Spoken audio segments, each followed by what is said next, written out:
Hey guys, so in today's video I'm going to be talking all about how myself and my husband saved for a house deposit in about 18 months. I also have other videos about the home buying process, which I've got linked down below in the description, so you can check out that playlist if you are interested in some other videos about home buying. So for a bit of context, we had planned to save up a 10% deposit. And we estimated that it would take us maybe anywhere from 2 to 3 years. A 10% deposit would have been around about £30,000. We were looking in that £300,000 region at the time. And so that was what we were aiming for. That's kind of where we had our eyes set. But in the end, the reason why it took us, in fact, I don't even know if it was 18 months. I think it was pretty much a year. The reason why that happened was because we decided to go look for houses about a year and a bit after saving, and in that process we spoke to a mortgage broker, and we had no idea that we would actually be eligible to buy a house. We thought, well, we don't have our deposit yet, but it turned out there were 95% mortgages or 5% deposit mortgages, and so we were like, not sure about this. And I have videos about this too, if you want to know what I think about them. The quick answer is it was a fantastic product for us, and it's really progressed our life financially. And so yeah, that's why it was no longer 3 years, because actually we didn't need that 10% deposit. We decided to go for a mortgage with a 5% deposit instead. But still, that meant we had to save around £15,000 in just over a year, which of course is a lot of money. So there are a few things that we did to achieve our goals. The first thing that we did was live with family. Now, this may not be appropriate or relevant to you. You may not be able to live with family for whatever reason. There's loads of reasons why that may not be the case. But if you can't live with family, the next best thing is to do a house share, which I also kind of did as well for a time period. And I did that because it's just way cheaper than me renting out somewhere on my own. And, you know, yes, you've got to deal with roommates and all of that. And that could be bad if you don't like your roommates. But there are plenty of amazing people out there. And in fact, I've had really great roommate experiences. It's been some of the best times of my life. So, you know, if saving is a priority for you, I would say consider living with family or consider living in a house share. Sometimes we just need to be humble, and sometimes we just need to not get too big for our boots. Even though I was in my late 20s, and yes, ideally I wanted my own place that I could paint and do whatever else I wanted to, it just didn't make financial sense. Even though I had a good job, again, it still didn't make financial sense because there was something that I was working towards. The next thing that I would say I really started doing during this intense time of saving was not saying yes to everything. Now, this may sound easier said than done, but really, sometimes we say yes and we're saying yes to things that don't really fit our budget. I became more aware, I would say, of, you know, what my financial goals were and what I could and couldn't afford. And so I just learned that I couldn't go out to eat every single time I was invited. I couldn't necessarily go on every holiday that I was invited on. I couldn't go to the theatre, or I couldn't go out shopping because I know I would spend more money than I needed to buying clothes, or always go to a concert, or whatever it may be. I couldn't say yes to everything. And there is such a liberating thing, I guess, about that. You know, now I'm not in such an intense saving period, but I still take that lesson with me that I don't need to say yes to everything.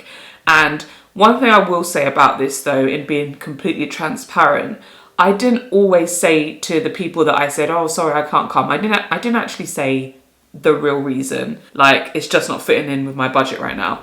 I would say things like, well, I'm quite tired, or I would say, I don't know, I've got like lots of work to catch up on, which was probably true. So there was always a string of truth. I wasn't lying, but I didn't come out forthright to say, actually, it's just not going to fit in my budget. Actually, I just can't afford this right now. And I think there's something powerful about being able to say that, because then you give other people the freedom to do the same thing when they may be in a similar situation where they can't afford something. So looking back now, would I have done that differently? Yes, I would have probably been more forthright and just saying, it's just not in my budget right now, but when it is, I'll let you know. The third thing that I did is open up a LISA, or a lifetime ISA account. So actually I opened one, and also my husband opened one, and you can put £4,000 a year into a lifetime ISA, and then the government will top that up by £1,000. So in that period, we both opened LISAs, and I put in £4,000. It works by tax year, so I put in £4,000. The government put in £1,000, and then as soon as the new tax year rolled around, I put in £4,000 again, and the government topped that up by £1,000. So yeah, we opened LISAs because it's just a great way to get free money. There's a 25% bonus that you get. Now with LISAs, you can use them for two things. You can either use them for a first time home purchase, or you can use it once you reach retirement age. But of course we opened it because the goal was to buy a home, and we used that. We went with Skipton Building Society. It was a pretty seamless process. So when we went to purchase our home and we needed to get the money out of our LISA towards our deposit, the conveyancer, solicitor, can't quite remember, contacted Skipton to process the transfer of funds. And of course it needed to be the solicitor or the conveyancer, because we needed to prove that the funds were going towards a first time home purchase. So if you don't have a lifetime ISA already, then maybe you should check it out. Now, the next thing I really did was decided on my priorities. So you will, if you've been on my channel for a while, you know I love budgets. I live by a budget, and it gives me such freedom in my spending and how I kind of create this financial life that I feel comfortable with. And one of the things that I did do during that time was really prioritize on what I wanted to spend money on and what I would cut back on. So during those 18 months, I pretty much didn't shop. Like I barely bought any clothes, any shoes, anything like that, because I felt like I had enough clothes, I had enough shoes, so I didn't need to buy anything. So I didn't. So that wasn't a priority for me. So I never budgeted for clothes or shoes. But what was a priority for me, which may not be for some people, was going on trips. So I did still go on trips during that time, but I went on cheap trips, to be fair. So I either went to places where I didn't have to pay for accommodation, like Florida, where my family and friends are, or I went on cheap European trips, like I went to Slovenia, and it was an amazing time, but it's cheap. So you don't have to deprive yourself along the journey. You know, some people do this on their journey, and I totally respect it. But for me personally, I try to do things that are sustainable, because I know that if I deprive myself too much, I will completely burn out, and eventually I will either quit saving or just get fed up, or I don't know. But I didn't want to do that, so I did want to just learn to prioritize my spending. Oh, and the other thing I want to point out is I still got coffees. I still went to Starbucks, I still went to Pret a Manger, I still went to Costa Coffee.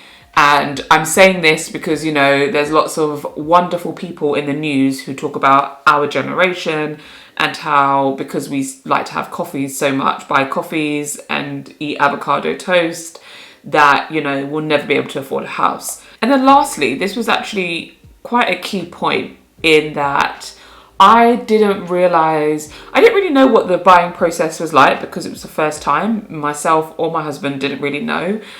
So I just assumed that when you're buying a home, you need to have the full deposit and all of the legal fees and all of that good stuff as soon as you like make an offer on a house. The reality is we were continuing to save during the whole process. We had the deposit in our Skipton accounts, but for like the solicitor's fees and all of that, we didn't have that yet. But we were thankfully able to save as we went along. So the buying process took from October and finalised in January, and so we had 3 months of continued savings in that time, which thankfully covered our solicitor fees and all of that. but we also had to save for like furniture and paint and all of that at the same time. But once we knew that we were buying a house, we kind of cranked up our savings. But yeah, I thought that was an important point to make, because sometimes you think you need all of it right there and then. I mean, it's preferable, I think, if you do, but if you don't, it's not the end of the world necessarily. You may be able to save as you go along to pay for all those wonderful solicitor fees and all the other stuff that comes along with home buying. So I hope you found this video helpful. I hope it's given you a bit of encouragement if you are in the process of buying your own home or your first home. Let me know below in the comments if you have any tips that you have done in the process. And again, thank you so much for watching my channel. Thank you for liking and thank you for subscribing. And I look forward to seeing you in the next video real soon.